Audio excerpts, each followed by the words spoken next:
Hello everyone, this is CJ Novo 992 and today we are back for another brand new video. Now today's video is a bit of a mixed bag, ladies and gentlemen, because on one hand we do need to shake off the European blues and that is very, very disappointing, but on the other hand it is Flag Day, ladies and gentlemen. Our league championship flag will be raised and the crowd will be there, the atmosphere, the players will finally be able to get that from the crowd and the crowd will be able to give that to the players. It's the day we've been waiting for so long, and I'm just hoping this occasion and this moment before the game and the atmosphere that will be created will get us back to doing what we know we can do versus a very inspired Motherwell side who comes to Ibrox looking to spoil the party. But aye, ladies and gentlemen, as there is another game upon the horizon, let's talk about it then, shall we? And as we do go through the old oppositional preview, by the way, if you didn't mind helping the old channel out by hitting that like button and hitting that subscribe button, if you knew, that would be absolutely sensational. But to the oppositional preview we go, and we have a look at Motherwell, who,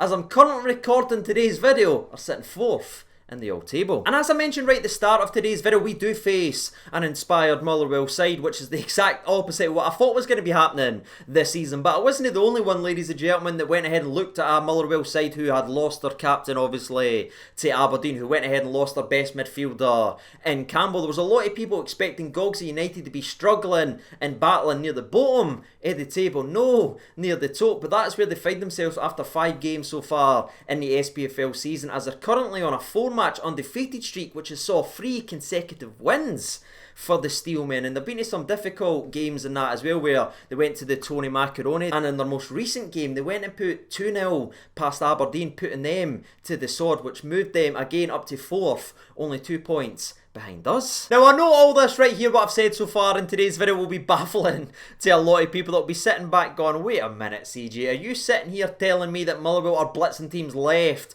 right and centre and destroying teams, and that is why they've won 3 of the last 4 and undefeated in those games? Well, no, ladies and gentlemen, that isn't what I'm saying at all, because if you look at Motherwell's run so far in the season, they've never once led in possession, they've never once outpassed an opponent, they've never, in fact they've only won so far this season actually outshot the opposition, because if you look at the game that they bet Dundee 1-0, Dundee had 15 shots in that game, Motherwell had 4, and in their most recent game versus Aberdeen, Aberdeen had 20 shots in the game, Motherwell had 6. But the key difference in Motherwell so far this season is when they are getting the limited opportunities in the ball, when they are getting the limited chances in front of goal, they're taking them and they're being very, very clinical, which was again backed up, highlighted and signed versus Aberdeen, where they did have 6 shots but they only had 2 of them on target and they buried every single one of them. So they are a weird team to look at because they aren't playing traditionally well or anything like that, but to me it doesn't matter how good you move the ball, or how many passes you do, or how pretty everything looks. It's a results business, ladies and gentlemen, and Motherwell are doing the only thing that matters, and that's putting the ball into the back of the net. And the way that they're playing and the way they're so settled now with the game plan under Alexander about being a counter-attack team, they aren't trying to get the ball down, they aren't trying to play it, they are defending very deep, they will allow you to have a pot for range, but they will continue to ask you questions on the break and ask you a lot of questions from set pieces. So it's all this and the fact that they are so comfortable in playing like that, which makes this game tomorrow at Ibrox, Flag Day, where the atmosphere is going to be the way it is, it makes it so damn dangerous, because this game right here, with us having a lot of the ball and us passing it from side to side and not being penetrating like we have been all season long, this is Motherwell's bread and butter, and it couldn't be any more suited to playing Motherwell so far this season. So to me, we need to be a hell of a lot more direct in this game of football, because the longer the game goes on and it stays at 0-0 or anything like that, the more it plays into Motherwell's favour. And you know what, ladies and gentlemen, to finish up the old oppositional preview, you know I always try and be fair and I try and be balanced and I try and give you as much information about the team that we're playing as I can do, but I'm not going to sit here and break down the 4-3-3 that they're currently playing and the way they try and get out for the back, etc, etc, because I think we all know in this game versus Rangers what we're going to see from Motherwell. It is going to be a 4-3-3 on paper, but I'm pretty damn sure it's going to play the majority of the game like a 5-4-1 with a lot of long balls into the channel, a lot of long balls in behind for Tony Watt to try and win cheap free kicks. They're going to try and get Van Veen on the ball at every single opportunity, and they're going to try and stay in the game as long as possible to do what they've been doing all season long, and that's to catch a team on a counter. But with that being said, let's move away for the old oppositional preview, because again, Motherwell will only be able to play it as well as we actually allow them to in this game of football, and that's the way I genuinely look at it. At home, it should be us on the focal point. It should be us going after them and attacking them with everything that we've got, because we've got a very talented squad, ladies and gentlemen, and that's me saying that despite Thursday still kind of looming. Now, I think most of the dust is now settled from Thursday, and I think most of us can actually agree the challenge that we faced, etc, etc, it was always going to be a tough afternoon. But something I think we can all agree on is there's still real disappointment about the engine room in that game and us just creating things going forward, because it wasn't good enough and we were kind of wanting a change. Well, coming into this game versus Motherwell, ladies and gentlemen, changes are coming because there's some key injuries happened to our squads. The first player is of course going to be Ryan Kent, who I think we all knew when watching that game of football that it was his hamstring. We know it's been plaguing him and he's had a couple of issues with his hamstring all season long. We've heard that from Gary McAllister, we've heard that from Gerrard in previous press conferences, and we saw it as soon as he ran, the hamstrings went, and we usually know that's a 3 or 4 week job. Even though we've not got the results of the scan just yet, Gerrard did confirm that he is expecting him to be missing for at least 3 to 4 weeks, which I'm going to be honest with you, ladies and gentlemen, may end up being a blessing in disguise for Kent. Not that I ever want him out injured or anything like that, please don't try and twist my words or take it out of context. I'm just talking about for him up here, and this little break might just get him out that rut that he's currently on, because we've all seen it now, we've all watched the game long enough, we know these runs and forms and these opposite purple patches happen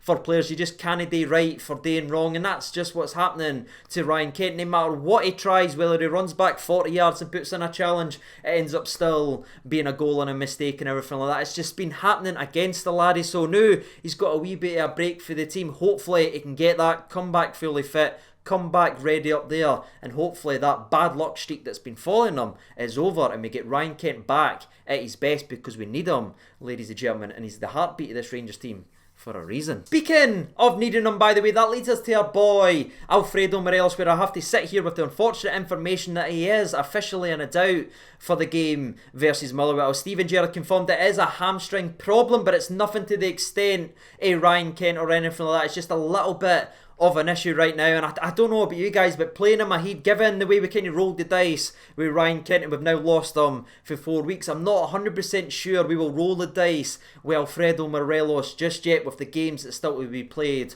over the next couple of games, because I think he actually played really well versus Lyon. There was just 15 yards of space between him and the balls. We were firing at him and any player anywhere near him, so he's obviously going to be a massive loss if he is officially ruled out of the game. But where a Ryan Kent and Alfredo Morelos in previous seasons, especially 2 seasons ago, would have been game over pretty much for the game, and I'd have been absolutely dreading it. Now, with the way we've built the squad and the players that's been knocking at the door and showing wee glimpses for the bench, this is a real opportunity for the likes of Scott Wright and Fashion Sakala to come in now and really make an impact, because who's to say they're going to get any more of a chance than they currently are right now? Because to me, Scott Wright is the most natural replacement for Ryan Kent, and we've seen glimmers, we've all seen it, we've looked at it when there is a player in there and he's just kind of been biding his time and biding his time. Well, his times came, ladies and gentlemen. Ryan Kent is officially out for at least 3 to 4 weeks, and you can't ask for much more if you're a Rangers player on the edge to have 3 or 4 weeks to impress, and it all starts tomorrow. So fingers crossed Scotty Wright can do what we know he can do, and that's be a nuisance, because being a ball carrier and skipping by people and asking questions to the way Motherwell's going to flood the box and make it difficult, his ability to win free kicks and possibly a cheeky wee penalty could be vital in picking up all 3 points. Sakala, who I just mentioned, is the very interesting one for me, because to me I think Scott Wright's starting all damn day, but Sakala is the one that's in question. Now again, a lot of people will say he's not had much of an opportunity to shine or much minutes on the park, but that was the exact same as Cedric Itten last season. When he was subbed on, he wasn't able to grab goals or make headlines, so he only became that fixture in the last 10-15 minutes. Sakala needs to be careful. I know he's just back for injuries and everything like that. He doesn't follow in the same footsteps, and he really needs a moment. It needs a highlight, and hopefully we get to see one versus Motherwell tomorrow, because I genuinely would start him again with that threat, because I just miss us pressing teams in the high intensity, because we look so leggy with the players that we've been playing. Well, we have 2 very quick players, very players that like to get in people's faces. Let's unleash them and really go after them. So hopefully we see Sakala doing some things and show why we brought him to the football club tomorrow. Which leads me perfectly to the player I want leading that press and intensity, and that is none other than Kemar Roofe. If Alfredo Morelos is going to be missing this game, Kemar Roofe needs to start up in that top, and I'll be very short. I've said it many times in the channel. If there's one chance to fall into the box and I can't pick Jermaine Defoe because he's not going to be playing a lot, I'm picking Kemar Roofe every day of the week. I want Scott Wright on one side, Sakala on the other, and Kemar Roofe leading the line, because if Motherwell's going to try what they usually do and all the wee kicks and the pulls that they do versus Morelos, we know Roofe's a completely different player. He knows the game. He's really, really intelligent. He knows what's a foul and knows when to go down. And if we can get a couple of those hammer throws booked very early on the game, that would be absolutely delicious. But aye, ladies and gentlemen, that's kind of the Rangers conversation in terms of the front three and everything, because I know that's a real hot topic right now around the place, so that's the way I'd go. What about you? Let me know in the comment section below. The rest of the Rangers team remains pretty much the exact same, where we're kind of no Hollander's ruled out for long term, and we continue to wait on feedback and hear for the Scottish Government whether or not our boy Hadji can get back and actually play. And last thing that I want to talk about before I go ahead and wrap up today's video is Mr. Bacuna. He was brought into the football club to unlock doors and be a creative spark. Well, if there was ever a time that we needed a creative spark, it's right frickin' now. And I just think our formation, that rigid 4-3-3 that we've been playing ever since Hadji went out, just isn't working. It's just not working at all this season. I don't know if teams have figured it out or what's going on with it, but I would love us to revert back to the formation that we're playing with Hadji in the central with the front three, actually attacking football, playing only two midfielders back there. And at Ibrox, I don't think you need three midfielders. I genuinely didn't. So because Hadji is ruled out,